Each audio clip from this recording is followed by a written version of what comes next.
प्यारे बच्चों, आज तुम्हें ज्योग्राफी का 4 लेसन पढ़ाने जा रहे हैं। एग्रीकल्चर लेसन नंबर 4 एग्रीकल्चर है। ये ध्यान दें, इम्पॉर्टेंट टर्म पढ़ें और याद करके अपनी कॉपी पर नोट करेंगे। पहला है नोमैडिक हर्डिंग। क्या होता है?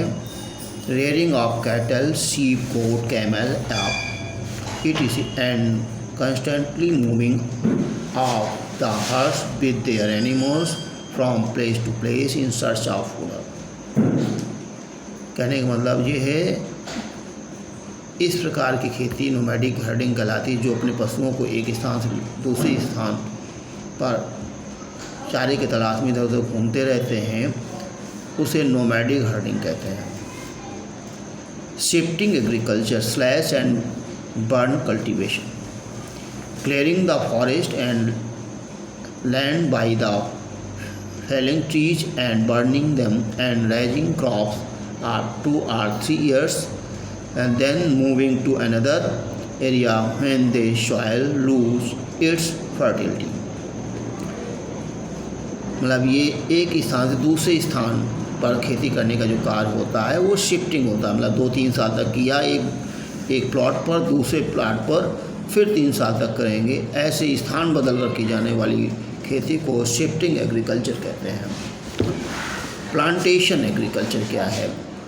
A well manage system of agriculture on huge farm where a single commercial crop is grown with a large amount of labor and capital। कहते हैं plantation agriculture. A well manage system manage system of agriculture on huge farm, बड़े बड़े फार्मों में जो खेती की जाती है, मतलब उसमें विधिवत ढंग से, साइंटिफिक मैटर से। सिंगल कमर्शियल क्रॉप का मतलब जिसमें पैसा पैदा हो, व्यापार की दृष्टि से।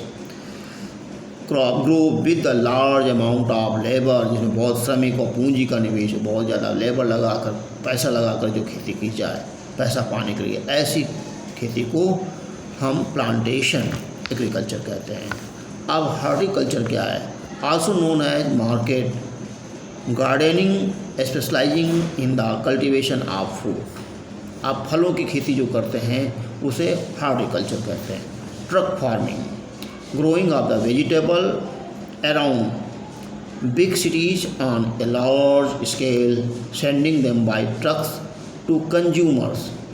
जो व्यापार की दृष्टि से ट्रकों में एक स्थान दूसरे स्थान ट्रकों का जिसमें प्रयोग किया जाए, ऐसी फसलों को ट्रक फार्मिंग के नाम से जाना गया है।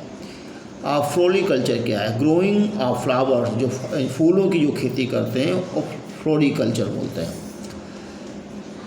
Commercial purpose.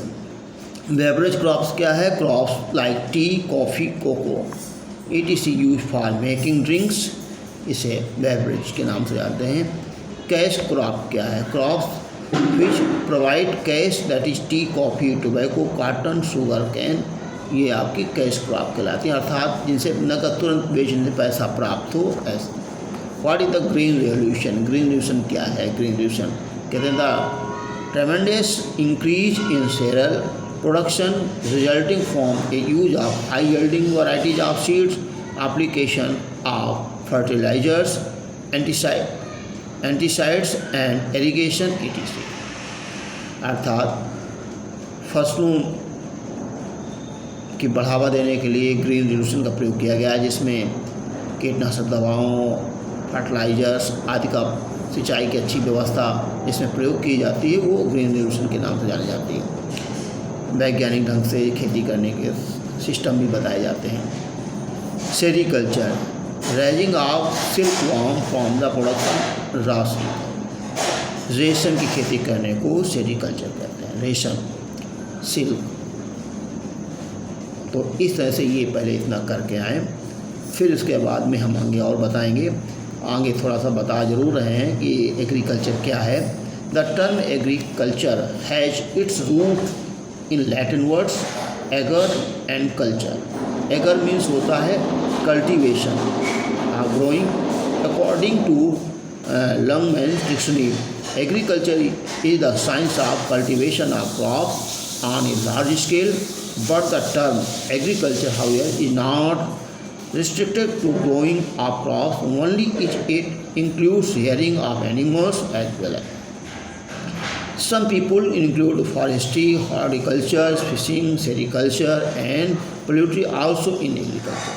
इस मतलब कहने का खेती से संबंधित जुड़े जितने भी कार्य हैं वो सब एग्रीकल्चर में आते हैं। तो खेती करने की प्रक्रिया को हम एग्रीकल्चर कहते हैं। खेती तो आप लोग जानते ही होंगे, जिसमें फार्मर अपने खेतों को जोत करके जो फसल उगाता है वो सब प्रक्रियाएं सब एग्रीकल्चर कहलाती हैं। इतना पढ़ के आइए, फिर धन्यवाद।